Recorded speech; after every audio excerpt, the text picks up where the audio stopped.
Hey everyone, I'm Tina, a 28-year-old woman, and I wanted to open up about a recent chapter in my life that brought some closure to a difficult situation involving my husband and in-laws. This all unfolded a few months ago, and the chaos has only recently settled. I'm still grappling with the emotional aftermath, and I believe sharing my story might offer some relief. Flashback to 2 years ago when I made a significant life decision, marrying my then boyfriend Jake. We met through mutual friends and spent 3 blissful years together. Jake appeared to be a fun and caring person, showering me with love. He hailed from a wealthy family, complemented by a high-paying job. Our connection deepened over shared interests, especially our love for travel. As we progressed from casual dating to a serious relationship, my friends applauded him as a great guy, genuinely happy for us. The relationship was smooth sailing. Jake's care knew no bounds. He surprised me with thoughtful gifts, even presenting a new laptop on my college graduation day. Despite his generosity, I hesitated about him covering most expenses. Jake, I'm just a college student. I can't afford to reciprocate in the same way. Let's at least split other expenses, I'd insist. Jake, however, dismissed my concerns, emphasizing his desire to spoil his girlfriend. He argued that many of his friends did the same for their partners. Gradually, I accepted his gestures, but I made efforts to reciprocate within my means. Upon securing a well-paying job after college, I was thrilled to finally return the favor. We transitioned to splitting expenses evenly and contemplated moving in together. "You can move in with me," Jake suggested. "I inherited my house from my grandpa, so you won't have to worry about rent. But let's split other expenses. It wouldn't be fair otherwise." Despite my reservations, Jake reassured me that he wanted to take care of me. However, we agreed to divide other costs more equitably, considering the difference in our incomes. Everything appeared to be going well until I finally had the opportunity to meet Jake's family, who resided in a different state quite far from us. Jake, caught up with work commitments, couldn't join them, so I was left to welcome his parents and sister on my own. Prior to this meeting, Jake warned me about their occasional judgmental nature, offering a vague heads-up without elaborating. He simply advised me to play along and ignore any potentially hurtful comments. Despite my reservations, I approached the situation with optimism. However, any shred of positivity quickly evaporated upon their arrival. When Jake's parents and sister landed, they appeared visibly annoyed, a stark contrast to the warm reception I anticipated. As we gathered for a conversation, it became evident that they held a negative opinion of me. "So you're the woman Jake has been seeing. I didn't expect to find you in this house. Do you even pay rent?" Sandra, Jake's mother, questioned with a disapproving tone. "No, Sandra, I don't pay rent. Jake mentioned that the house is fully paid for, but we split all the bills evenly," I explained, hoping to address any concerns. Sandra dismissed my explanation, asserting, "Just because the house is paid for doesn't mean you can mooch off him. This is his house, not yours. Remember that for the rest of your life." The conversation took an uncomfortable turn, especially with Jake's sister, Cassie, who seemed more interested in glaring at me than engaging in dialogue. When I attempted to include her by asking about her life, she responded with irritation, mentioning her marriage to a wealthy billionaire back home. Despite my efforts to bridge the gap, she waved me off, and Jake offered no support, seemingly aligning himself with his family's sentiments.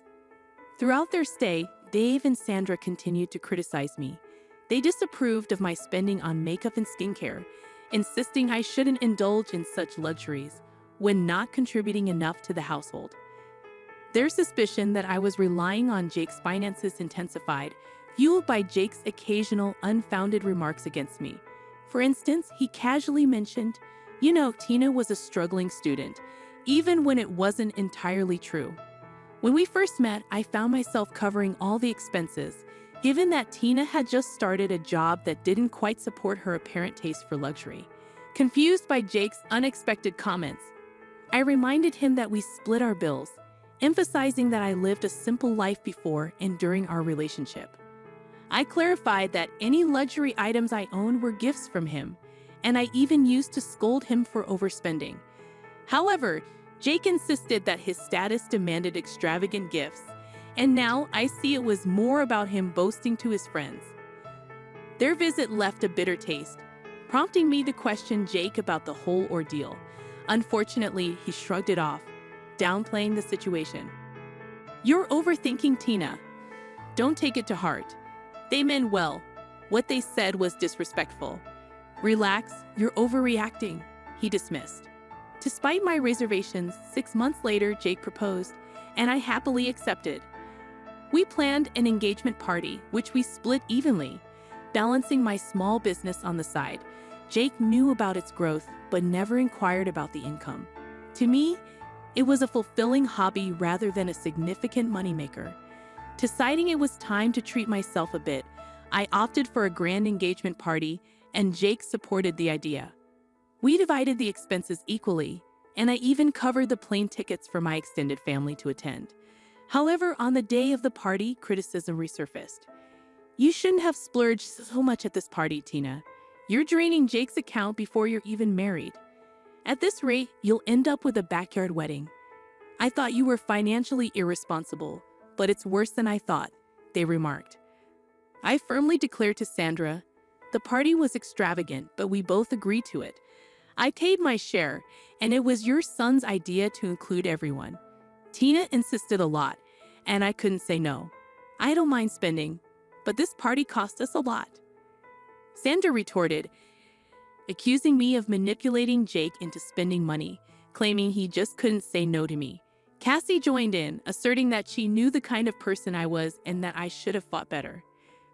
Frustrated, I excused myself and sought a moment of respite on the venue's lawn, only to find Cassie and her husband Jim laughing at my expense.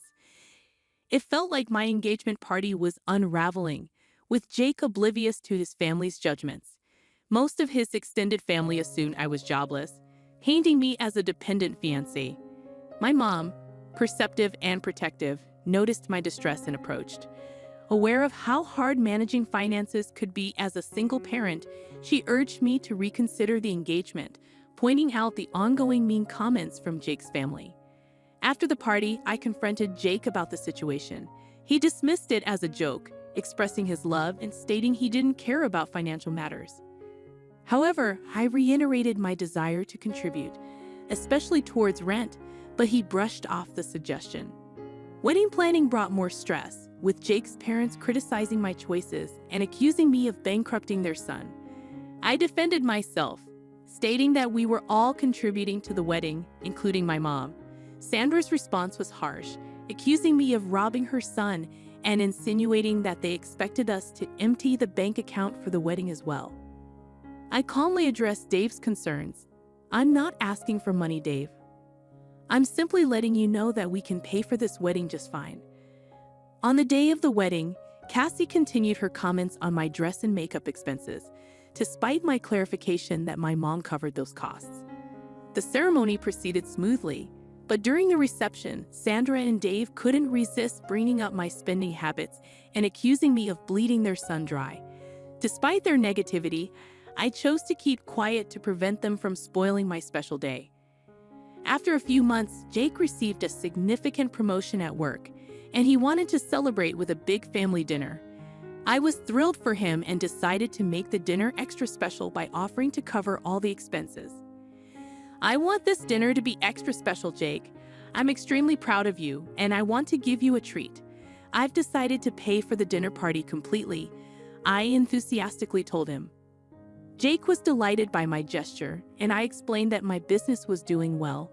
I had a salary from my job, and I recently gained access to a trust fund from my paternal grandfather. I planned the entire event, ensuring everything was perfect for the celebration. However, when his family arrived, they were visibly displeased with the preparations. Despite positive feedback from others, it soon became evident that his family had issues with the celebration. During the speeches, Sandra stood up and loudly declared, "I thank everyone for gathering here to celebrate my son. He's incredibly hardworking and generous. He deserves this promotion completely." However, his luck just ended there. It's sad that out of all people, he was shackled down by a gold digger. I wish he had the foresight to see what his wife is.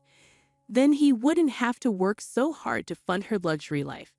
It's now clear to everyone that his wife is a big spender. From the engagement party to this dinner, she pretty much emptied his accounts. Feeling the weight of the accusations and insults, I took a deep breath and responded, "I feel sorry for my poor boy. I'm glad he had Tina sign the prenup before the wedding. At least some of his assets would be saved." Sandra continued, complaining about her wife's spending habits, expressing relief that she earned enough to keep a trophy wife. Jake joined in, agreeing that he couldn't spend money on himself because there was none left. He remarked that marrying Tina was a mistake, contrasting her with Jim's hypothetical reaction to a gold digger. In shock and frustration, I couldn't hold back any longer. "Do you guys think I am a gold digger?" I asked incredulously, to which Jake added, "Your lifestyle is quite damaging to my bank account."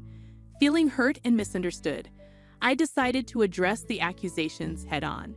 "Since I am such a gold digger to you, let me just show you my bank balance. I guess that will clear things up for you," I declared, revealing my financial standing to everyone. The response was disbelief and accusations. "Did you steal my son's money?" Sandra accused, while Jake questioned, "She must have stolen from you." Frustrated, I clarified, "I don't need to steal money from your son. This is all my blood and sweat. Also, I recently got access to my trust fund left to me by my grandfather. I was going to get a bigger house with it and surprise Jake, but I guess that won't be happening anymore." Despite my attempt to set the record straight, Jake suggested, "We can still buy the house. It'll be a lovely gift." However, I stood firm, expressing my refusal to accept a gift after enduring insults from his family. "This is not happening. Your family has been insulting me for too long, and you never once stood up for me. Instead, you made up these lies about how I'm using your money," I asserted, feeling the need to address the long-standing issue. Jake attempted to downplay the situation, claiming I was overreacting. However, I stood my ground, stating, "No, I am not overreacting. All the people here know what your family has been calling me. They were here when you let them insult me during our engagement party." Feeling the weight of years of disrespect and humiliation, I finally decided I could no longer tolerate the toxic environment. I sternly told Jake, "I want a divorce." He attempted to plead and explain, but my mom intervened, advising him to keep quiet. "You never defended my girl all these years. It's time she ends this toxic relationship for good," she asserted. We left the party, leaving the shocked attendees whispering amongst themselves. Despite exposing Jake to his extended family, friends, and colleagues, I didn't care anymore. I was done with him. Mom and I went straight to the house, collected my belongings, and Jake kept blowing up my phone in an attempt to talk. I muted it and went to stay with my mother. The next day, I contacted my cousin, a lawyer, to draw up divorce papers. With a prenuptial agreement in place, the split would be straightforward, and I wouldn't have to give him any money, despite having more than him now. Jake and his family showed up at my mom's place demanding to talk. Mom firmly told them to leave, and Jake kept trying to contact me, sending a range of messages from sobbing apologies to threatening harm. I stored all the recordings, preparing for a potential restraining order. Despite the emotional turmoil, I found strength in my mother's support. Jake even tried to show up at my office, but security was informed beforehand, promptly removing him. It was then I decided to quit my job. Though well-paying, my booming business meant I no longer needed it, and I wasn't interested in becoming a millionaire. I simply desired a peaceful life with dignity, so I submitted my notice that day and decided to move forward. A week after serving Jake with divorce papers at his workplace, he showed up at my former workplace, only to discover I had already quit. Colleagues informed me about his persistent attempts to send flowers and gifts to my mother's address. We returned the parcels, but the harassment continued, prompting me to contemplate relocation. With my mother's support, I found a perfect house in the next state, offering me a haven away from my ex.